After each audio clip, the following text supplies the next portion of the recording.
खुदा उससे कहे कि जो चाहे मांग लो तो वो कहेगा रे सरवा सही से जात न कथी जाता तानी भैया जी जाता तानी।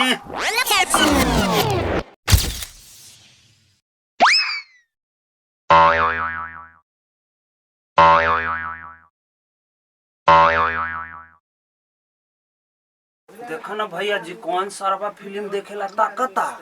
आवे दे साले के आवे दे और भाई से हमरा झगड़ा भेल बा इस साले के लतियाम कस के।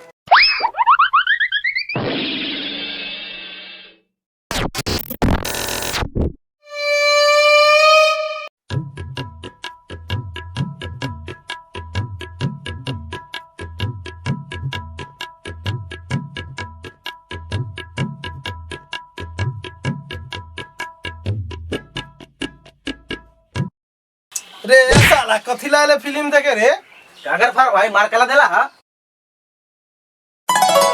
रे सरवा हमर बिजली बिल भरते भरते हमर गांड फाट गेल त बेना हो कहतन तू एले साला फ्री में फिल्म देखे। देखा गफार भाई रउआ हमरा के लात मार के ठीक न कहनी है अपना भैया के बोला के ला बतानी आ देखा तानी रउआ कैसन हमरा के फिल्म देखे दे। जो जो सरवा जो जे उखाड़े को तू उखाड़ लिए देखजू तोर बड़का भाई कथी करी छौ।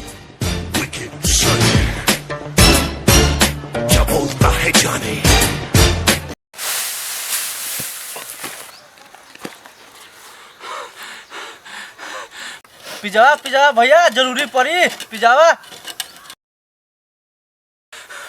भैया हो भैया गफार घरे पठान फिल्म चलत है हमरा लात मार के भगा देलक।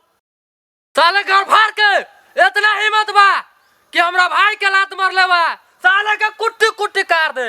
गफार के इतना हिम्मत कि मामा ठाकुर के भाई के मरले बा कसम गंगा माई के ओकरा के छोड़म ना। चलो भैया चलो गफार कैसे नहीं फिल्म देखने देता है।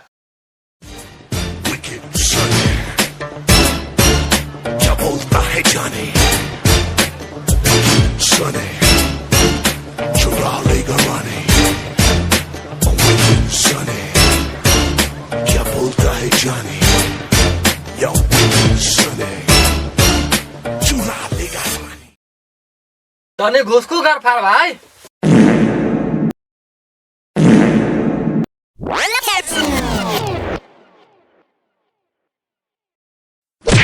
तर साले गरफार के गले रे सरवा हमार नाम गफार है गफार सुन ले रे सरवा अभी न तोरा छोट भाई के लात मार के बेल गईली है आ तू एले साला सनी देवल बने।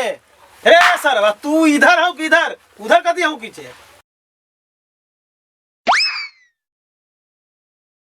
ए गफार तू हमरा के लात मारता र लगाता गदर चली ओ तोरा घर के बगल में चली।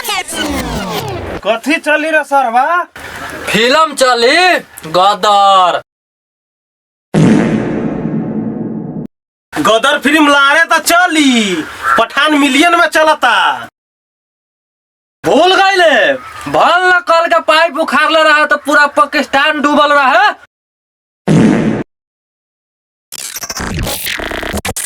अपना कुर्सी के पेटी बांध ले मौसम बिगड़ने वाला है।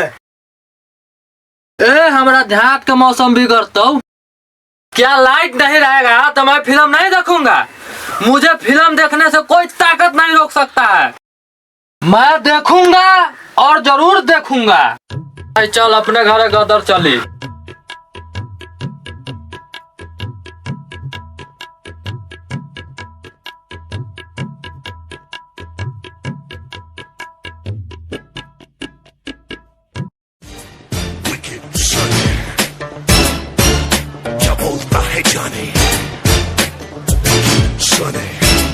ए भैया इस सरवा के घरे हम गेल रहिए फिल्म देखे तो इस सरवा सब हमरा मार के भगा देलक ह। तूहू मारा एकरा के।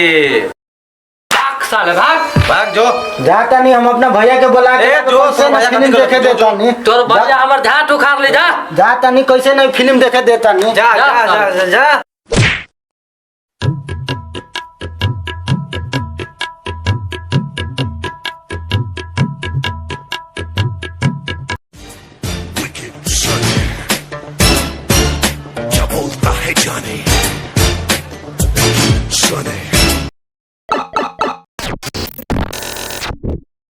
भैया जी तारा सिंह के घरे गदर फिल्म चलता, हमके नहीं के देखे देलक। चल चल चल चल, कैसे न देखे देता सरवा के। चलो चलो चलो भैया चलो। चल चल चल, सरवा कैसे न देखे दे, देख ले साले के। हाँ, चल चलो, चल, चलो, गदर भाई, फिल्म कैसे न देख देखे के रह हम आई। भाई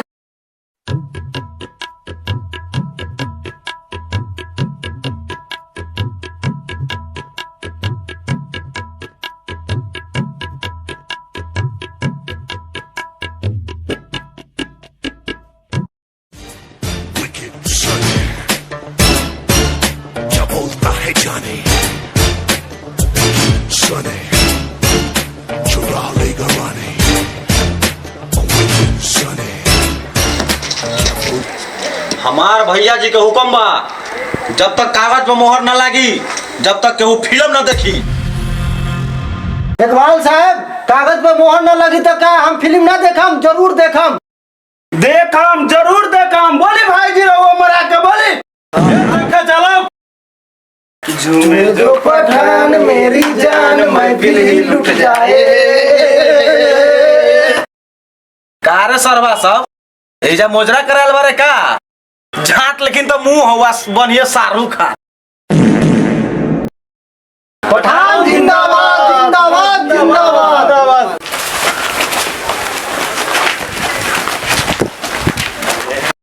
भैया बचाओ, भैया बचाओ। अब बोल पठान जिंदाबाद।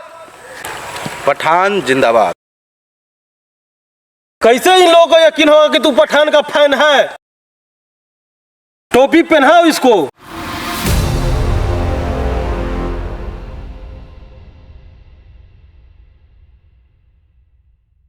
अब बोलो गद्दार मुर्दाबाद। तुम्हारा पठान मिलियन में गया, मुझे इससे कोई एतराज नहीं, लेकिन मेरा गद्दार अभी आने ही वाला है। तुम लोगों का गांड फट रहा है। हमारा गद्दार जिंदाबाद था, जिंदाबाद है, जिंदाबाद रहेगा। मार भाइयों मार साले के। ले।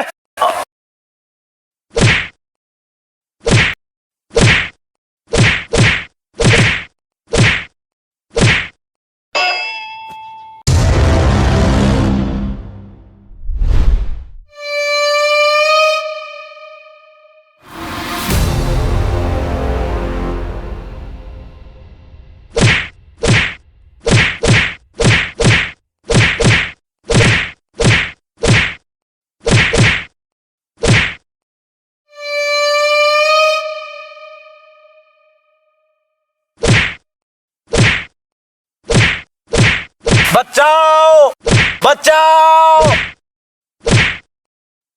बचाओ भैया। इस सरवा सब हमर मार के गार फाड़ देलक।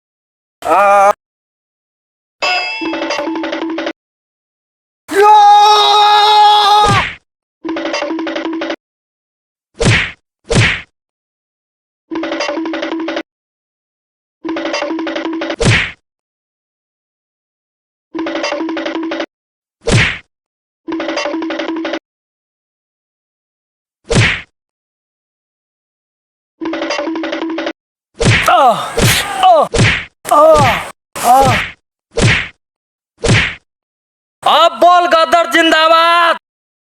गद्दार जिंदाबाद।